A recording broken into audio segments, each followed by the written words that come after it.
अस्सलाम वालेकुम dear student. बेटा अभी हम सॉल्व करेंगे चैप्टर नंबर 14 का न्यूमेरिकल 5 और 6। न्यूमेरिकल 5 के स्टेटमेंट में कहता है the potential difference between two points is 100 volt if an unknown charge is moved between three points. The amount of work done is 500 joule. Find the amount of charge. इसके कहने का मतलब ये है कि एक सब्सटेंस है, उसकी दो पॉइंट्स हैं, ठीक है। उन दोनों पॉइंट के बीच में जो पोटेंशियल डिफरेंस है वो 100 वोल्ट।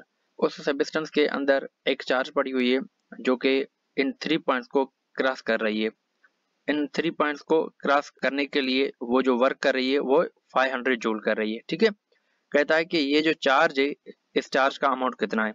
जैसे कि आप इस एनिमेशन में भी देख सकते हैं कि ये चार्ज मूव कर रही है इस थ्री पॉइंट के अंदर, ठीक है।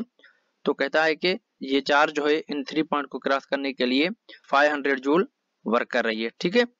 तो कहता है कि इस चार्ज का अमाउंट बता दें। डेटा पे चलते हैं बेटा।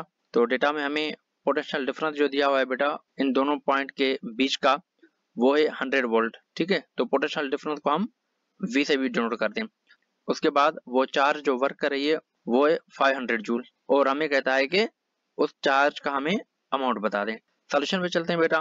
तो पोटेंशियल डिफरेंस का जो फार्मूला होता है वो होता है work done per unit charge. अब देखें बेटा कि हमें चार्ज फाइंड करनी है, तो हम चार्ज को सब्जेक्ट बना देंगे, ये ऊपर चली जाएगी तो ये मल्टीप्लाई में हो जाएगी और ये पोटेंशियल डिफरेंस नीचे आ जाएगा तो डिवाइड में चला जाएगा, ठीक है, इस तरीके से। तो यहाँ हम वैल्यू पुट करते हैं बेटा। तो वर्क है हमारे पास 500 जूल और पोटेंशियल डिफरेंस है 100, ठीक है। जब इन दोनों को आपस में डिवाइड कर देंगे तो हमारे पास आंसर आता है 5 कूलम, ठीक है। कूलम जो होता है बेटा वो चार्ज का यूनिट होता है, ठीक है। तो हमने ये कैलकुलेट कर दिया, तो ये जो चार्ज है उसका अमाउंट है 5 कूलम्स, ठीक है बेटा। तो उसके बाद न्यूमेरिकल नंबर 6 पे चलते हैं बेटा। तो न्यूमेरिकल 6 में कहता है find the equivalent capacitance when a 4 microfarad 3 microfarad and 2 microfarad capacitor are connected in series. कहता है कि हमारे पास तीन कैपेसिटर्स हैं। एक का मैग्नीट्यूड है 4 माइक्रोफैराड, दूसरे का है 3 माइक्रोफैराड और तीसरे का है 2 माइक्रोफैराड। कहता है कि ये तीन जो कैपेसिटर हैं बेटा वो सीरीज में कनेक्टेड हैं, ठीक है। कहता है कि इन तीनों ही कैपेसिटर्स का इक्विवेलेंट कैपेसिटेंस क्या होगा। इसको डायग्रामेटिकली समझने की कोशिश करते हैं बेटा। देखिए कि ये हमारे पास तीन कैपेसिटर्स हैं और इन तीनों का अलग अलग मैग्नीट्यूड है। एक का 4 माइक्रोफैराड है, दूसरे का 3 माइक्रोफैराड है और तीसरे का 2 माइक्रोफैराड है, ठीक है। तो कहता है कि इन तीनों ही कैपेसिटर्स का हमें इक्विवेलेंट कैपेसिटेंस फाइंड करना है, ठीक है। डेटा पे चलते हैं बेटा। तो कैपेसिटर 1 है हमारे पास 4 माइक्रोफैराड और जो दूसरा कैपेसिटर है वो 3 माइक्रोफैराड और तीसरा कैपेसिटर है 2 माइक्रोफैराड, ठीक है। तो हमें इक्विवेलेंट कैपेसिटेंस फाइंड करना है। तो सॉल्यूशन पे चलते हैं बेटा। तो देखें कि सीरीज कॉम्बिनेशन के लिए हमारे पास फार्मूला होता है बेटा 1/CE is equal to 1/C1 plus 1/C2 plus 1/C3, ठीक है। अब हम क्या करेंगे बेटा, इस फार्मूले में अभी हम वैल्यू पुट कर देंगे बेटा। देखें इस तरीके से।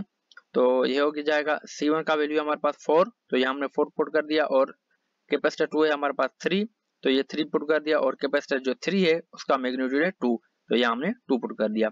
अब यहाँ हम एलसीएम लेंगे बेटा।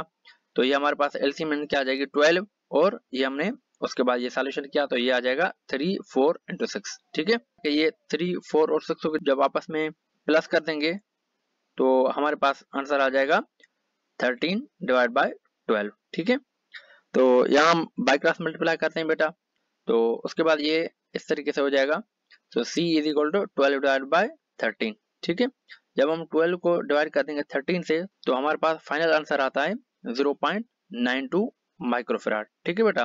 तो इन तीनों ही कैपेसिटर्स का जो इक्विवेलेंट कैपेसिटेंस बना वो हमारे पास बना 0.92 माइक्रोफैराड, ठीक है बेटा। आई होप कि आप लोगों को ये प्रॉब्लम्स अच्छी तरीके से समझ में आए होंगे बेटा। अगर समझ में आए तो लाइक करें और अपने दोस्तों के साथ शेयर भी जरूर करिएगा इस वीडियो को। Thanks a lot.